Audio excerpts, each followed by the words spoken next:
Alright, this is a quick video. I want to show you on a little trick I learned from little Suze Orman, which I'm sure that everyone's heard of her by now. Ormans or whatever. Anyhow, this I was looking online all over for credit consolidation and how to get your credit cards paid off, and what if you do can't afford it, because I'm like everyone else, I'm broke. And first off, this video is not trying to sell you something. You're not going to see any links on the bottom of my page saying click on this and I'll show you in great detail. I'm just telling you what I did, and it worked for me, and it'll work for you too, because I'm going to show you that what the banks are doing is really fraudulent, and that's why you can do it. Anyhow, this video is great. Just do exactly what she says, and you'll get your credit back faster than if you weren't, because I did it. And I mean, after I finally settled, which this will explain you how to do it on your own. After I finally settled, I was actually on Amazon, and it said you can get a 50% off coupon or some ridiculous thing if you sign up for this credit card. You don't even have to get the credit card. So I was like, great, I'm not going to get the credit card anyhow, so I'll sign up for it. I signed up for it, and a month later I got a credit card in the mail for $3,000, and my credit was $500 before I did this. So anyhow, like I said, I'm not trying to sell you anything. Watch the video. You can do it yourself and knock yourself out. All right? People out there who are finding yourselves not able to pay your credit card debt. Thinking, oh, look what I got in the mail. Here's a company that says if I go to them, they can get me out of this credit card debt. They can settle this debt for me. Well, now I want you to listen to me, because I do not want you to do that. You can do something on your own that will cost you a lot less. Listen up. When you go to a debt settlement company, what they do is they have you not pay your credit cards for a long period of time. Now, that's not a big deal, because you're already not paying your credit cards. But you take whatever money you can, you give it to them, so they save it for you. You usually have to pay them $700, $1,000 up front. They then finally make a settlement with the credit card company, usually for 40, 50, 60 cents on the dollar. Whatever they settle for, you then have to also pay them a percentage, so they make their money that way. You've settled your debt with the credit card company, and you're off and running. Here's the thing, everybody. When you don't have money, $700 or $800 up front is a lot of money. It's more money than you have, number one. Number two, the credit card companies are willing to settle with you directly. Okay, we're going to go back to that in a second. Right now I want to show you this little clip from Zeitgeist to kind of show you how the bank and the Federal Reserve works, so you get a little better understanding about that. Then we'll go back to Suze Orman in a second to finish her spiel up, and you can get a better idea of how I did what I did and how you can do what you do, and everyone works out. The banks get paid, you get paid, you get your credit card back. You don't have to be stuck in this hole all the time, and everything's beautiful again. A number of years ago, the Central Bank of the United States, the Federal Reserve, produced a document entitled Modern Money Mechanics. This publication detailed the institutionalized practice of money creation as utilized by the Federal Reserve and the web of global commercial banks it supports. On the opening page, the document states its objective. The purpose of this booklet is to describe the basic process of money creation in a fractional reserve banking system. It then proceeds to describe this fractional reserve process through various banking terminology, a translation of which goes something like this. The United States government decides it needs some money, so it calls up the Federal Reserve and requests, say, $10 billion. The Fed replies saying, sure, we'll buy $10 billion in government bonds from you. So the government takes some pieces of paper, paints some official-looking designs on them, and calls them treasury bonds. Then it puts a value on these bonds to the sum of $10 billion and sends them over to the Fed. In turn, the people at the Fed draw up a bunch of impressive pieces of paper themselves, only this time calling them Federal Reserve notes, also designating a value of $10 billion to the Fed. The Fed then takes these notes and trades them for the bonds. Once this exchange is complete, the government then takes the $10 billion in Federal Reserve notes and deposits it into a bank account. And upon this deposit, the paper notes officially become legal tender money, adding $10 billion to the U.S. money supply. And there it is. $10 billion in new money has been created. Now, government bonds are, by design, instruments of debt. And when the Fed purchases these bonds, with money it essentially created out of thin air, the government is actually promising to pay back that money to the Fed. In other words, the money was created out of debt. So, the exchange has been made and now $10 billion sits in a commercial bank account. Here's where it gets really interesting. For as based on the fractional reserve practice, that $10 billion deposit instantly becomes part of the bank's reserves, just as all deposits do. And regarding reserve requirements, as stated in modern money mechanics, a bank must maintain legally required reserves equal to a prescribed percentage of its deposits. It then quantifies this by stating, under current regulations, the reserve requirement against most transaction accounts is 10%. This means that with a $10 billion deposit, 10% or $1 billion is held as the required reserve, while the other $9 billion is considered an excessive reserve and can be used as the basis for new loans. Now, it is logical to assume that this $9 billion is literally coming out of the existing $10 billion deposit. However, this is actually not the case. What really happens is that the $9 billion is simply created out of thin air on top of the existing $10 billion deposit. This is how the money supply is expanded. As stated in modern money mechanics, of course they, the banks, do not really pay out loans from the money they receive as deposits. If they did this, no additional money would be created. What they do when they make loans is to accept promissory notes, loan contracts, in exchange for credits, money, to the borrower's transaction accounts.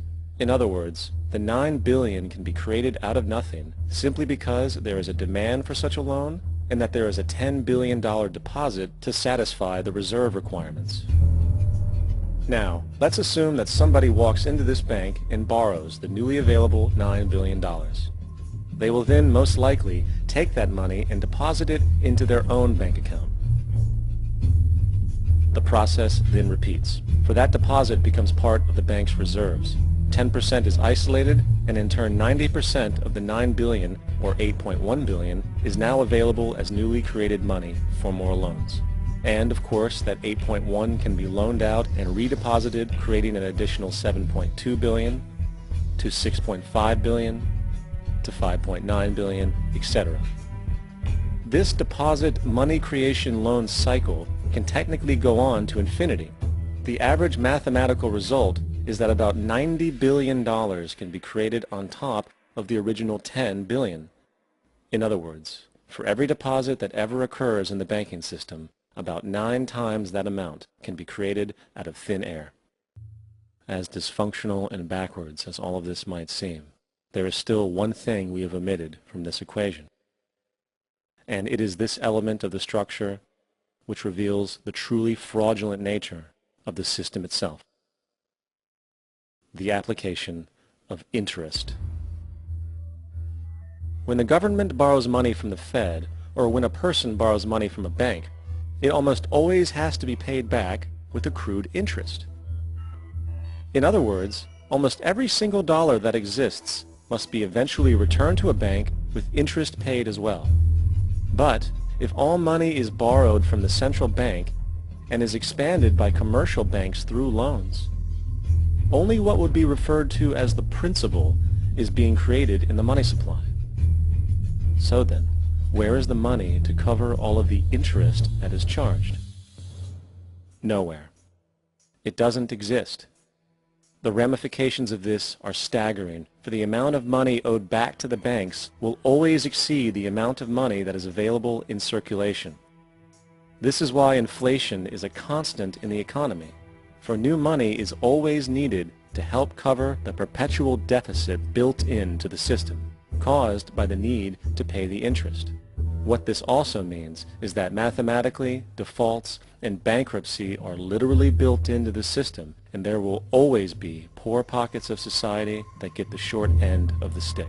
An analogy would be a game of musical chairs, for once the music stops, somebody is left out to dry.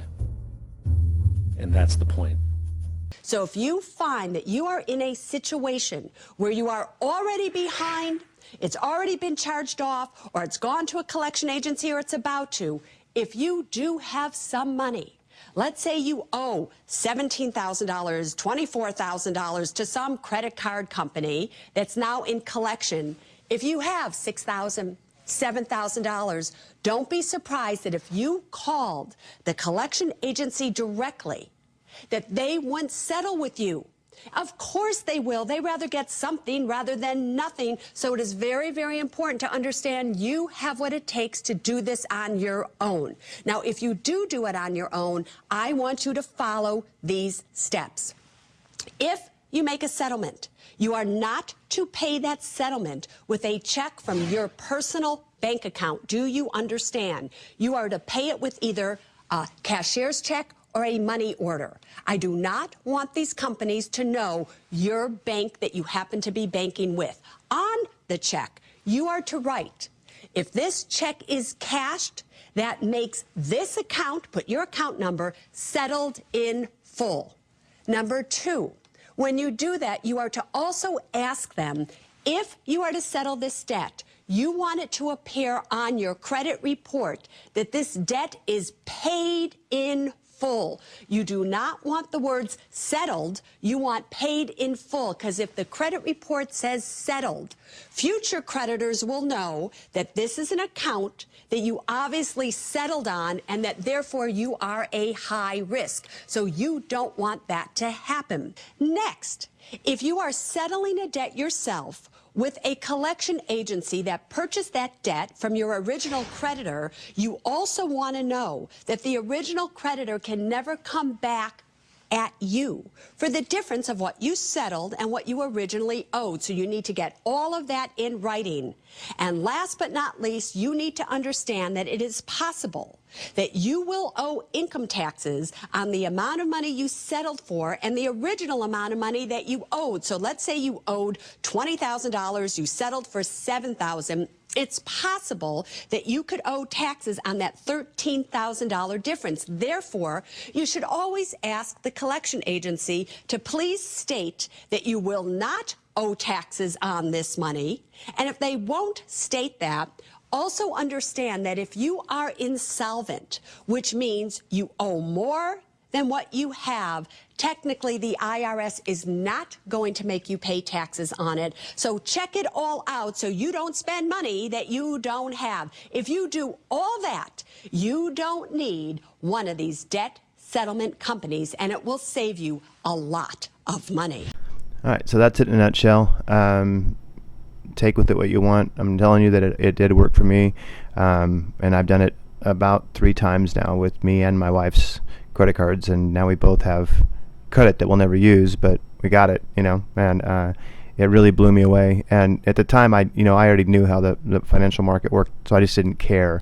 And then I figured if I had the money, I'll do it. And then I saw her video and I was like, well, cool, let's try it. So now I have credit cards. If something comes up, hopefully I'll never ever have to use them. But if I did and I'd do it again, I would do it again. I don't care. They're the ones who are getting the financial bailouts and making billions and billions of dollars and then sending that money offshores, and they're the ones who are crashing our economy. So why would we care about them?